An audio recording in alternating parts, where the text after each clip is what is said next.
Belarus sets a new national heat record. One of the strongest wind gusts ever recorded hits the United States. Uzbekistan experiences unseasonal downpours. Destructive storms strike Romania and Ukraine. Coming up is a brief overview of the most significant climate events of the past week. Romania.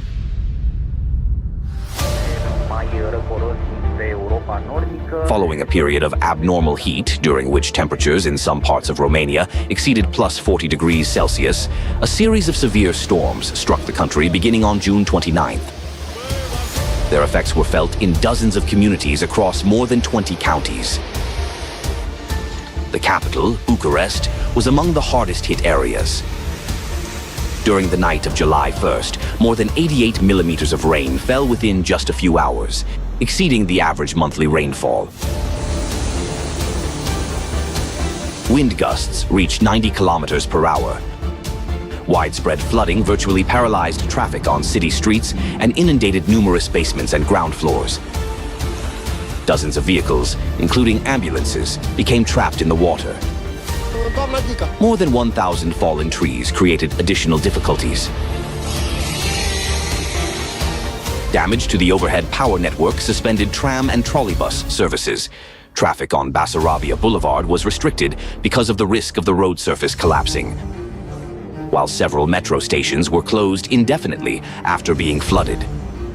Rail services were also severely disrupted. Fallen trees brought more than 20 trains to a halt and completely suspended traffic along several sections of railway. In the city of Targovishte in Dąbrowica County, wind gusts tore the roof off a swimming complex and damaged the roofs of several residential buildings. One person was injured by flying debris.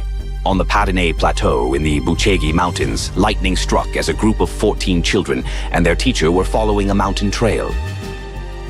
The teacher suffered first and second-degree burns over approximately 30% of her body and was taken to a hospital while conscious.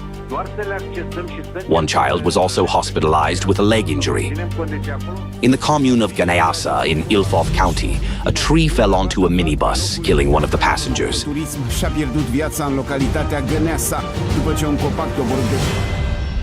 Ukraine.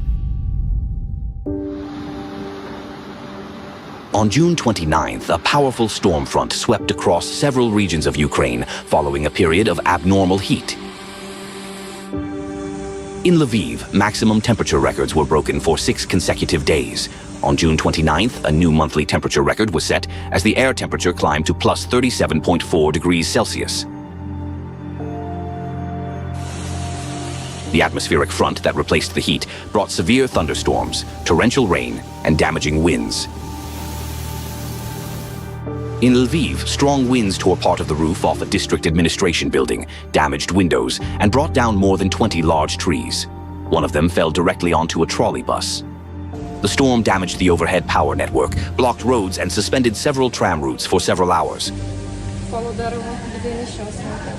During the thunderstorm, a 6-year-old girl was struck by lightning and admitted to intensive care. In the Volyn region, lightning struck near a body of water where people were spending their leisure time. 7 people, including 4 children, lost consciousness and were hospitalized. More than 400 hectares of forest were damaged by the severe storm in the Rivne and Volyn regions. More than 53 communities in the Zhytomyr region lost electricity because of the damaging winds. On the evening of June 29th, the severe weather reached Kyiv. The storm front brought torrential rain, a dust storm, and wind gusts of up to 20 meters per second. The storm brought down trees, billboards, and power poles, while some city streets were flooded. The National Military Memorial Cemetery near Kyiv was damaged by the torrential rain. Water flows washed out roads while the ground subsided in areas containing recent burials.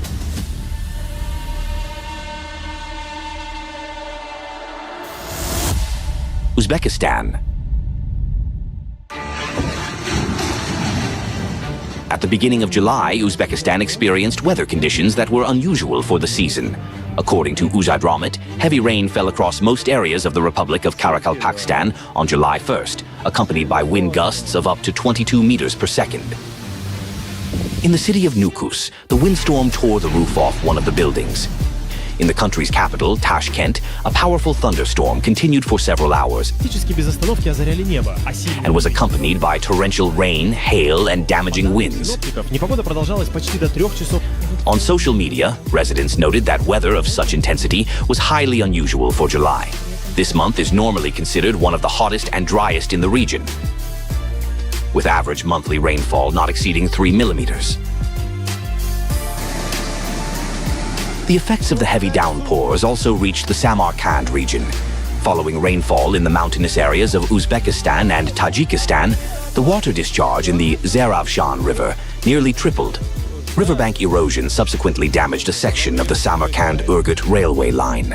According to specialists, similar hydrological conditions had not been observed for approximately 20 years. 15 pieces of specialized equipment were deployed to reinforce the riverbank. Heavy downpours triggered mud flows in several districts. According to an expert, climatologists associate the increasing frequency of intense summer rainfall and storms in recent years with global climate change. Changes in atmospheric circulation are allowing moist and cool cyclones to penetrate farther into Central Asia. When they encounter heated air, they form powerful storm fronts. At the same time, Uzbekistan's average annual temperature is rising faster than the global average, contributing to the increasing frequency of extreme weather events. Belarus. At the end of June, Belarus experienced one of the most severe heat waves in the country's entire history of meteorological observations. In some areas, temperatures exceeded the climatic average by more than 10 degrees. On June 29th, a new national maximum temperature record was established in the city of Pinsk, where the air temperature reached plus 40.4 degrees Celsius. Because of the extreme heat, forecasters issued a red-level weather warning.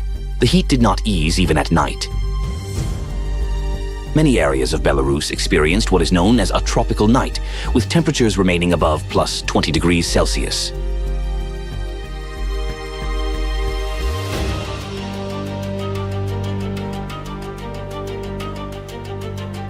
On June 29th, the Babruisk district of the Mogilev region was hit by a severe thunderstorm and damaging winds, with gusts reaching 22 meters per second.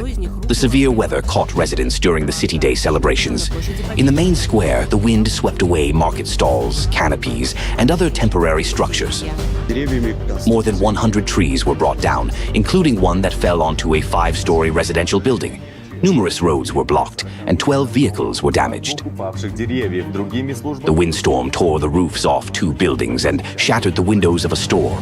On July 1st, the Grodno and Minsk regions were severely affected by a powerful thunderstorm, accompanied by wind gusts of up to 20 meters per second. In the city of Maladzyechna, strong winds brought down a large tree, which fell onto a parked car. Fortunately, no one was injured.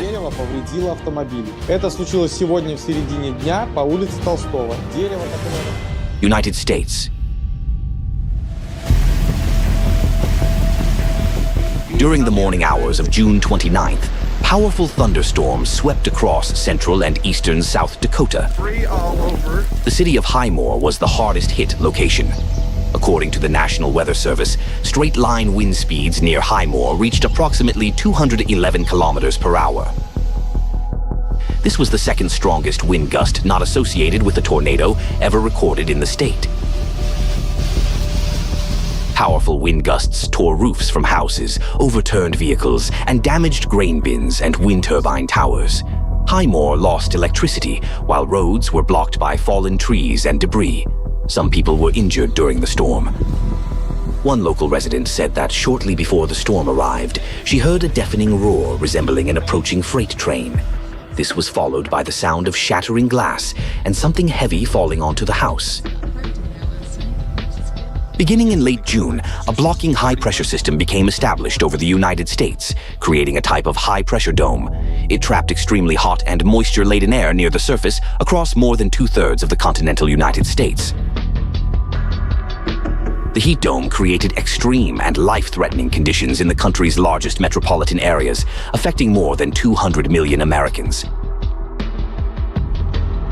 The heat wave coincided with Independence Day celebrations and FIFA World Cup matches, while the heat index reached as high as plus 46 degrees Celsius in some locations. In several densely populated urban areas, nighttime temperatures remained above plus 27 degrees Celsius.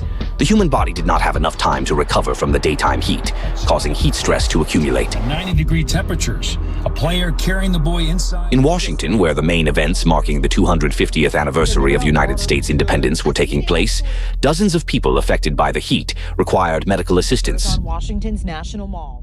The celebration program was later temporarily suspended. Because of an approaching thunderstorm, visitors were urgently evacuated from the National Mall, while United States President Donald Trump's speech began several hours late. On Friday and headed for a speech and fireworks. In some cities, weather conditions forced organizers to modify their holiday programs or cancel events entirely. NASA canceled a demonstration flight and an anniversary ceremony after equipment used for the live broadcast began malfunctioning because of severe overheating. The extreme heat also affected FIFA World Cup matches. Additional cooling breaks were introduced during games, while athletes used water and ice towels to cope with the conditions. Some matches were also delayed because of thunderstorms that followed the hot weather. The sharp increase in electricity consumption caused by the widespread use of air conditioning created a serious threat to the power grid. To prevent outages, power plants were temporarily permitted to operate at full capacity under relaxed environmental restrictions, while backup diesel generators were also brought online. Concerns over potential record demand. The abnormal heat also affected railway operations. New Jersey Transit warned that trains could be delayed by up to 30 minutes, and that some services could be canceled because of overheated equipment. Amtrak also reported that trains operating along the Northeast Corridor might be required to reduce their speed during the daytime. In New Jersey, air temperatures reached plus 41 degrees Celsius. According to preliminary data, the extreme heat caused 25 deaths. Many of the victims were found inside homes without air conditioning. The exhausting heat was followed by powerful storms, accompanied by thunderstorms and wind gusts reaching 130 kilometers per hour. The severe weather brought down trees and damaged power lines, leaving hundreds of thousands of customers without electricity.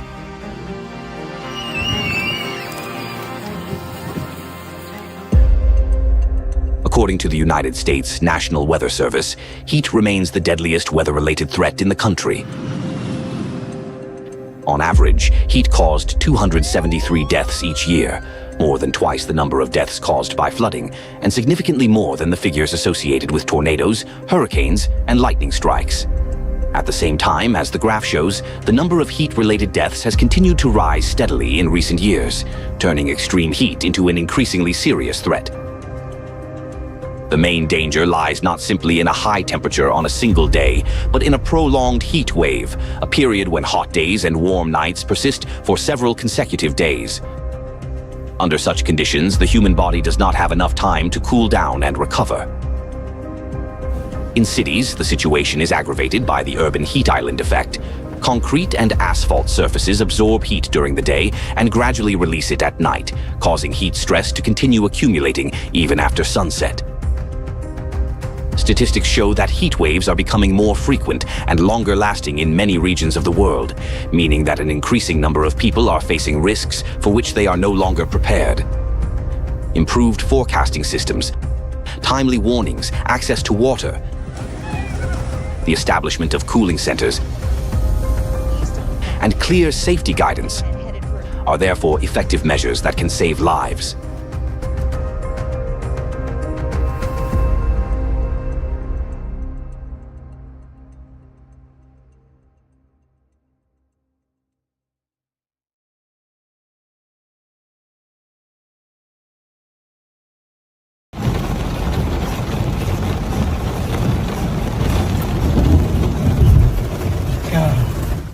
い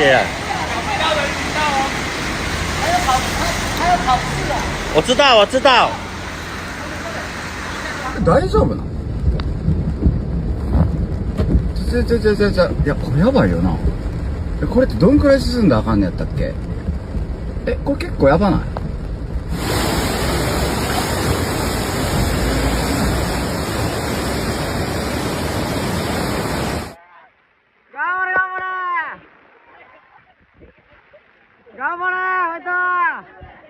In late June, Japan and Taiwan faced a prolonged series of powerful downpours during East Asia's rainy season. In Taiwan, rainfall intensified as Typhoon Mekkhala approached, while in Japan, the seasonal rain front was affected by two tropical cyclones at once, Mekkhala and Higos.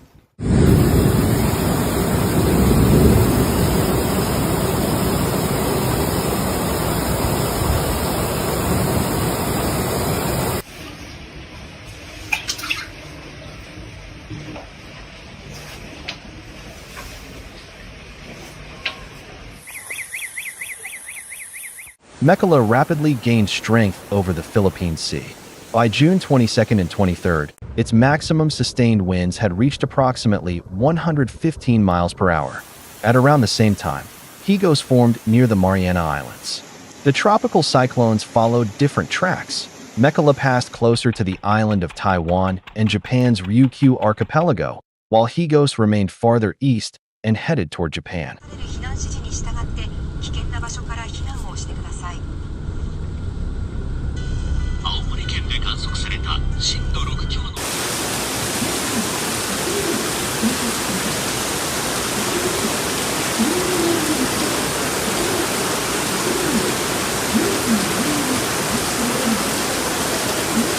Mekkhala did not make landfall in Taiwan, but its outer circulation strengthened the moisture-laden southwesterly flow. As a result, extreme downpours began in the southern part of the island. By June 25th, more than 15¾ inches of rain had fallen in Jiru Township, Pingdong County. Over the following several days, rainfall in some rural areas approached 40 inches.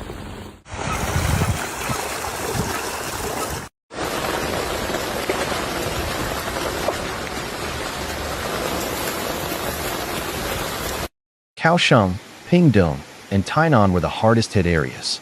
Schools and government offices were closed in several districts, while flooding disrupted service on the main rail line connecting the northern and southern parts of the island. In Hualien, nearly 200 people were evacuated from communities located downstream from a rapidly filling landslide-dammed lake. By June 27th, 3 people had been reported dead and 1 person was missing.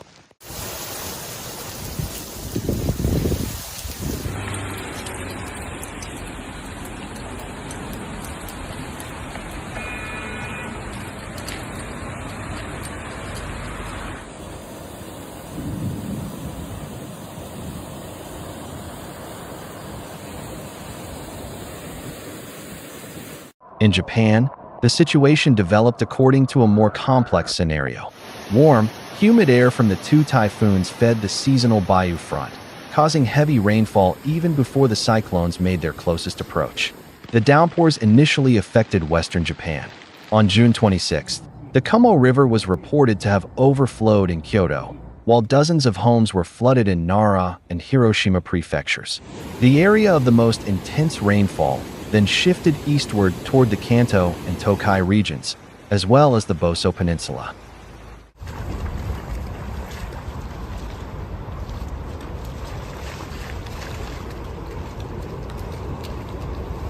Evacuation orders in Japan affected approximately 1 million people. More than 200 flights were canceled, train services were suspended, expressways were closed, and Toyota temporarily halted operations at a plant on Kyushu. At several weather stations in Chiba Prefecture, new June rainfall records were set for 24-hour, 48-hour, and 72-hour periods.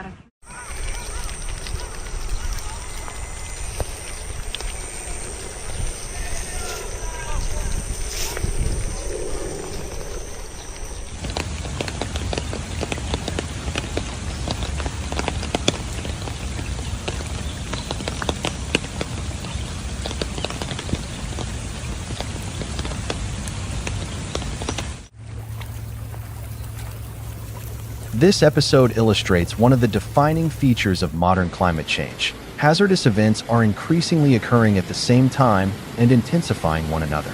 A familiar rainy season can become significantly more destructive when it coincides with an influx of moisture from one or more tropical cyclones. Meteorologists, government authorities, emergency services, and residents themselves must therefore be prepared for such combinations. People need to understand how quickly an ordinary weather situation can develop into a serious threat.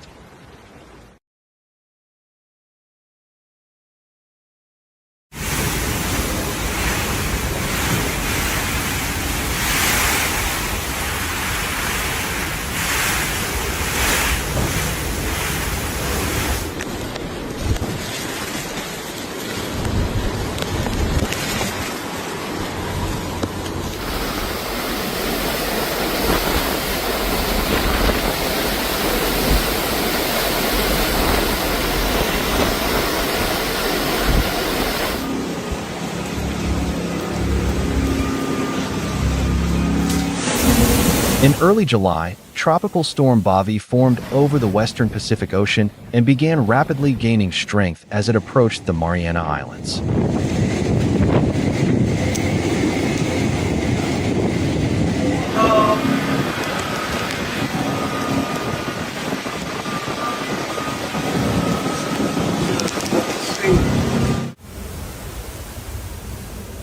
The system developed at an exceptional rate. In just 36 hours, its sustained winds increased by more than 100 miles per hour. By July 4th, Baiu had reached super typhoon strength after undergoing a period of extremely rapid intensification.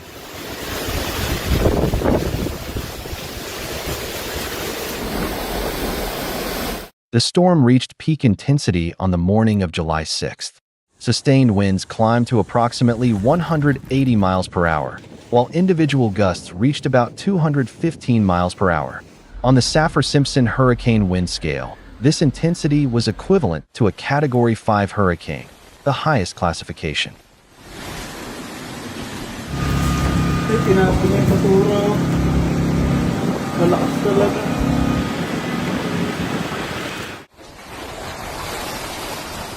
The storm struck Rota with its greatest force.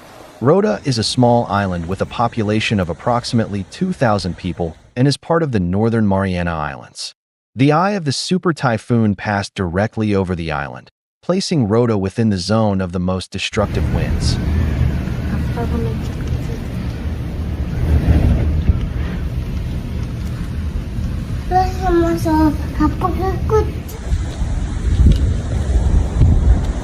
The damage affected nearly the entire island.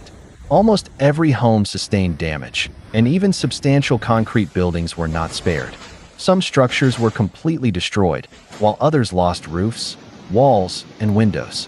Government buildings and public facilities were also severely damaged.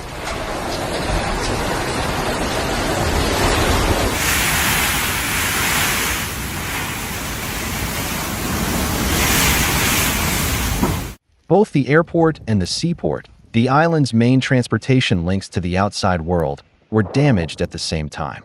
Transportation to and from Rota was almost completely paralyzed. Electricity and water supplies were entirely cut off, leaving residents without power or reliable access to drinking water in the tropical heat.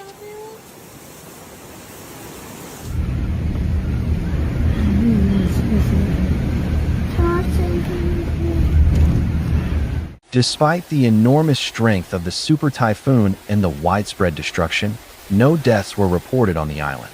2 people were injured. However, Baiu's impact was not limited to Rota.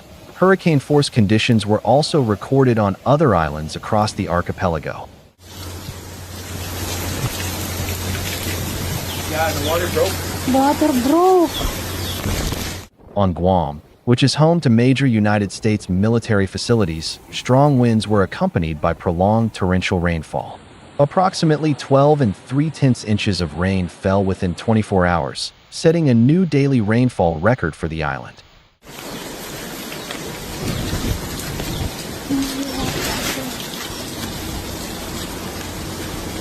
The intense rainfall triggered flash floods and landslides.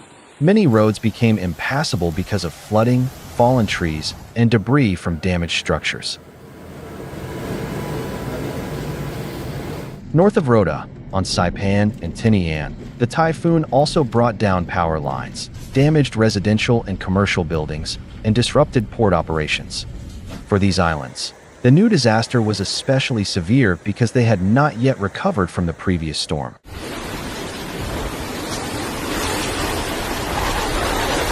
In mid-April, the region had been struck by Category 4 Super Typhoon Mekkhala. During that storm, more than 19 7/10 inches of rain fell across the islands, causing widespread flooding, while power outages continued for several weeks.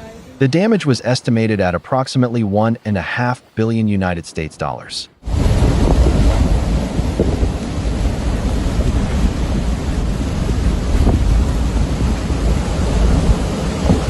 As a result, Saipan and Tinian experienced their second destructive typhoon in only 3 months. Baiu arrived while some buildings and infrastructure were still undergoing repairs. The new damage compounded the destruction caused by the April storm and made conditions even more difficult for local residents. After passing through the Mariana Islands, Baiu continued across the Philippine Sea. The system gradually weakened but retained considerable strength in a broad area of storm-force winds.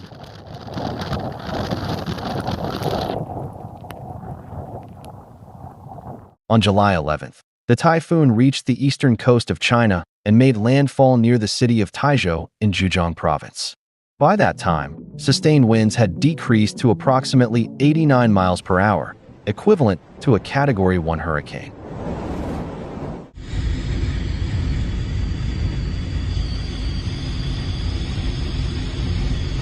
Although Baiu had weakened considerably compared with its impact on Rota, it still posed a serious threat to coastal communities. In anticipation of strong winds, torrential rain, and possible flooding, Chinese authorities carried out mass evacuations, while emergency services prepared for damage to buildings, roads, utilities, and other critical infrastructure. This example shows that increasingly frequent climate-related disasters do not give communities enough time to recover fully. A new storm strikes homes, infrastructure, and local economies that have already been damaged, compounding earlier losses. When the consequences of several disasters overlap, the overall scale of destruction becomes significantly greater.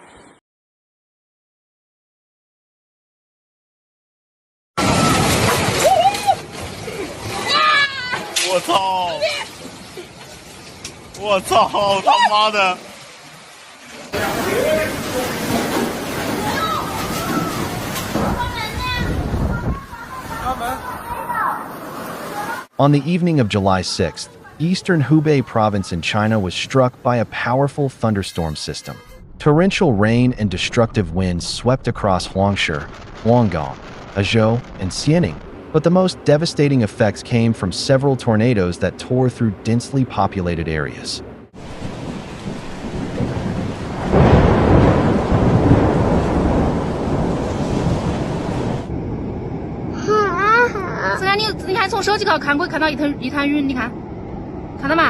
Weather stations in 53 townships and towns recorded wind gusts ranging from force 8 to force 13 on the extended Beaufort scale.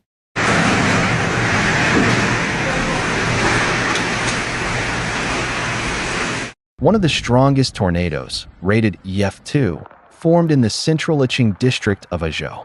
The tornado moved through urban neighborhoods in the evening, while many people were still outside. It uprooted trees, tore roofs from buildings, hurled construction materials through the air, and blocked roads with debris.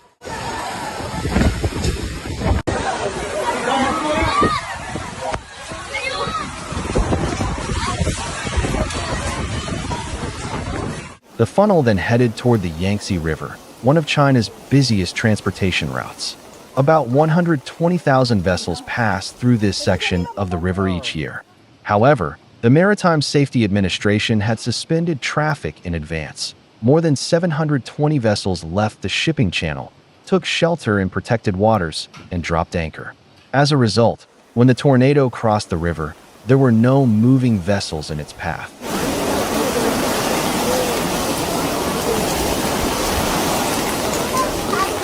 Even more severe consequences were recorded in Huanggang, where the tornado passed through Huangzhou district. In just a few minutes, it crossed residential neighborhoods, roads, and industrial areas, damaging buildings, power lines, and vehicles. De policía armada fueron movilizados el sábado en la región autónoma Swung de Guangxi, en el sur de China, para asistir en las labores de socorro y recuperación tras las severas inundaciones causadas por el tifón Mekkhala.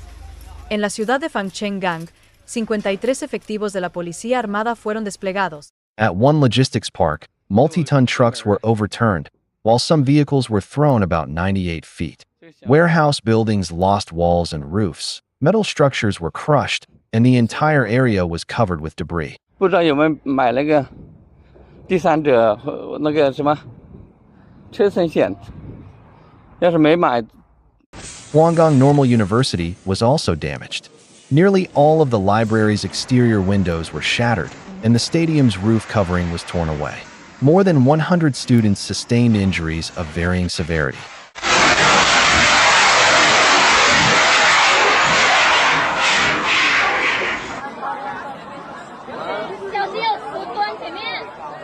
One local resident described the deaths of his parents. They were in the courtyard when the tornado approached. He watched as the vortex lifted them high into the air before they fell to the ground. Their bodies were not found until the following day.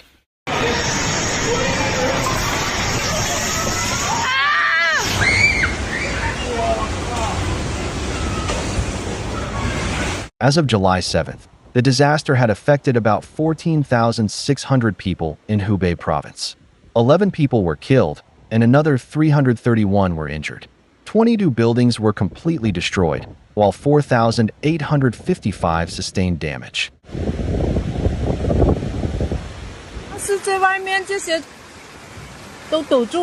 Chinese meteorologists attributed the exceptionally powerful outbreak of severe weather to a rare combination of atmospheric conditions. A very warm, moisture-laden air mass was positioned over Hubei. Additional moisture was brought into the region by the residual circulation of Tropical Storm Mekkhala. When this air collided with colder, drier air masses moving in from the north, conditions developed for the formation of intense thunderstorm cells and tornadoes.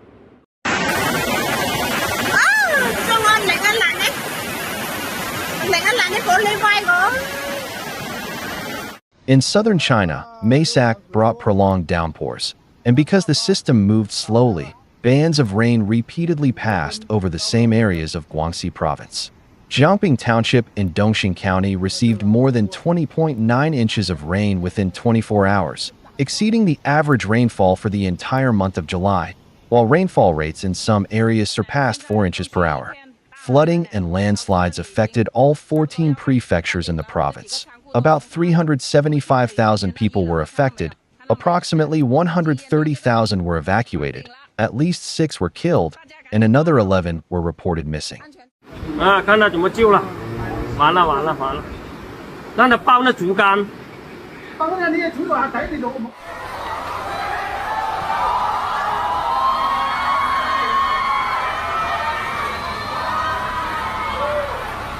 This episode demonstrates how unstable atmospheric circulation is becoming. Different air masses, the remnants of tropical cyclones, and localized weather processes can overlap and greatly amplify one another's effects. Forecasting and preparedness must therefore take into account not only familiar seasonal risks, but also the possible emergence of additional factors. Even a natural hazard that is well known in a particular region can suddenly become far more destructive when such conditions converge. 兄弟，抱住我，没事，别慌啊！注意点，哎，对，慢一点。